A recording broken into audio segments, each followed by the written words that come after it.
싶은 말씀.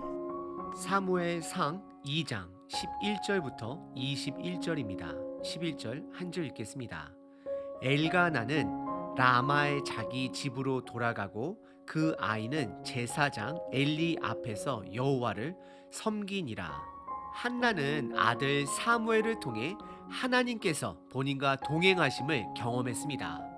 그녀는 괴로움 속에서 1장에서 보시면 하나님께 슬픔 속에 기도하였습니다. 그리고 하나님은 그녀의 슬픈 기도에 응답하여 주셨습니다. 아들을 주셨습니다. 이것은 한나와 하나님의 동행입니다. 그리고 한나는 하나님과의 약속대로 그의 아들 사무엘을 성소에서 평생 일하는 자로 드려지게 됩니다. 그리고 한나는 두 번째로 기도하게 됩니다. 이 두 번째의 기도는 슬픔의 기도가 아닌 기쁨의 기도가 됩니다. 한나의 기도는 하나님이 주관자 되심을 찬양하는 기도였습니다. 악인을 심판하시고 의인과 함께 하시는 하나님을 찬양합니다. 그리고 이어지는 오늘 본문은 그 악인과 의인이 등장합니다. 악인은 엘리의 두 아들들입니다. 그리고 의인은 하나님과 동행하는 사무엘입니다. 오늘 본문을 통해 두 가지를 생각해 보시길 바랍니다. 첫 번째, 하나님과의 동행이란 과연 무엇을 말하는 것일까요? 두 번째, 여러분들은 하나님과 지금 동행하고 계신가요? 오늘 본문은 크게 두 부분으로 나눌 수 있습니다. 첫 번째, 제사장 엘리의 두 아들들의 죄악입니다. 두 번째는 하나님과 동행하는 사무엘 어린이입니다.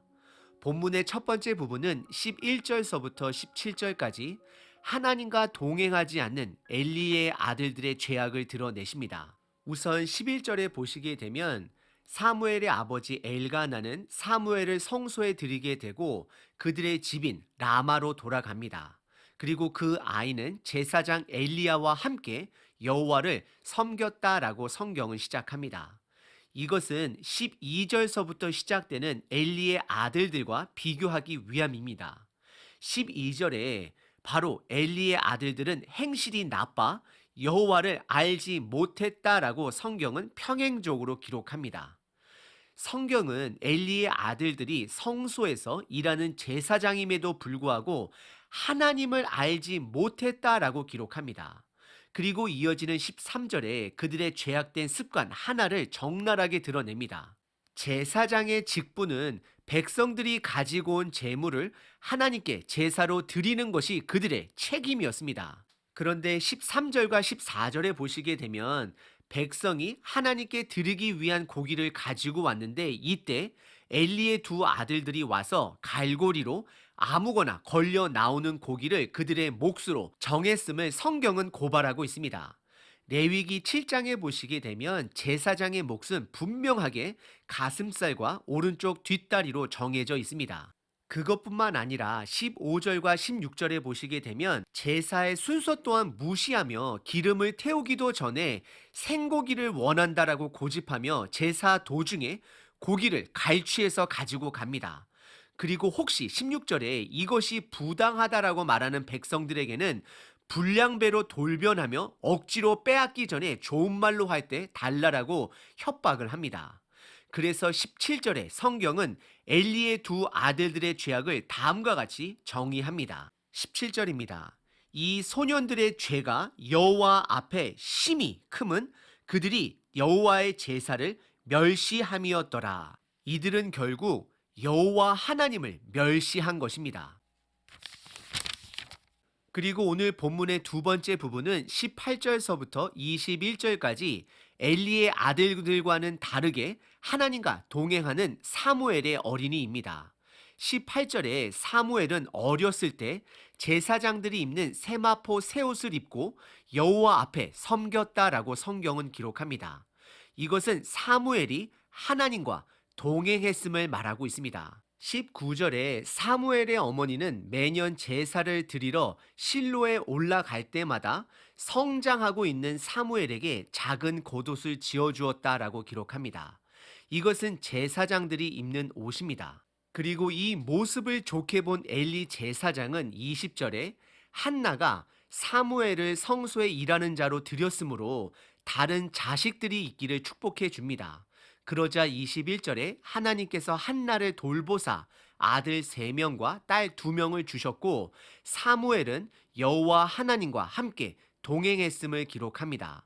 우리말 성경은 여호와 앞에서 자라난다라고 기록하지만 원어의 뜻은 하나님 안에서 자라난다입니다. 그래서 이것은 동행이 되는 것입니다. 오늘 본문의 두 번째 부분은 사무엘 어린이가 하나님과의 동행함을 드러내고 있습니다. 오늘 본문은 하나님의 집에서 하나님과 동행하지 않는 엘리의 2 아들들, 그리고 아직 어리지만 하나님과 동행하는 사무엘을 비교하고 있습니다. 2장 초반부에 한나의 기도에서 하나님께 대적하는 자들이 나옵니다. 그 대적하는 자들은 이방 민족이 아닌 하나님의 집에 엘리의 2 아들들이었습니다. 성경은 이들의 죄악의 시작이 12절에 하나님을 알지 못했다라고 기록을 합니다. 하나님을 모르는 것이 바로 죄악의 시점입니다. 하나님을 모르면 그분의 기준을 알지 못합니다. 그래서 엘리의 2 아들들은 죄악을 범하게 되는 것입니다. 하지만 반대로 말하면 하나님을 아는 것이 하나님과의 동행의 시작점이 되는 것입니다. 성경 말씀을 통해 하나님을 알아가고 깨달은 말씀을 삶 속에서 연습함으로 하나님과 더욱더 깊은 동행으로 이어집니다. 오늘 사무엘 어린이는 분명 성소에서 잔심부름들을 하였을 것입니다. 청소를 하고 엘리와 엘리 아들들의 심부름을 했을 것입니다. 비록 사무엘은 제사의 일을 동참하지는 않았지만 하나님과 동행한 자였습니다. 그의 사사로운 모든 행동들은 하나님께 예배가 되어지는 것입니다. 동행이라는 것은 나의 행동에, 나의 결정에, 나의 생각에 하나님을 인지하는 것입니다. 하나님을 존중하는 것입니다. 지금 시대는 성령님의 시대입니다. 첫 번째, 성령님은 성경 말씀을 깨닫게 해 주십니다.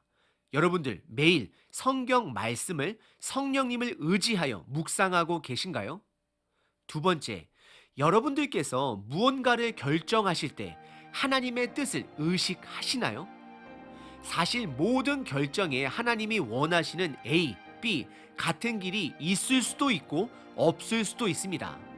때로는 여러분들께서 무엇을 선택하시던 하나님께서 그 길을 축복해 주실 때도 있습니다. 하지만 중요한 것은 그 결정의 과정을 하나님과 동행함으로 결정하는지 아니면 나 스스로 세상의 기준으로 결정하는지를 점검해 보셔야 합니다. 사무엘서의 주제는 하나님께서 교만한 자를 낮추시고 겸손한 자를 높이십니다. 하나님과 동행하는 자들은 겸손한 자들입니다. 그래서 그들은 오히려 자신감이 있습니다. 하나님이 함께 동행하시기 때문입니다. 그래서 그들은 때론 남들이 가지 않은 좁은 길을 자신감 있게 선택하는 자들입니다. 그리고 그들은 하나님과의 동행 속에서 때로는 고난, 기쁨, 슬픔, 감사를 통해 성장합니다. 그리고 더욱더 깊은 하나님과의 교제 속에 주변에 다양한 사람들을 품어가며 살아갈 수 있는 것입니다. 오늘 하루 하나님과의 동행은 무엇인지 스스로 정의를 내려보시길 바랍니다. 그리고 하나님과 동행하시는 하루 되시길 바랍니다. 작은 사소한 설거지 하나도 하나님과의 동행이 될 수 있습니다.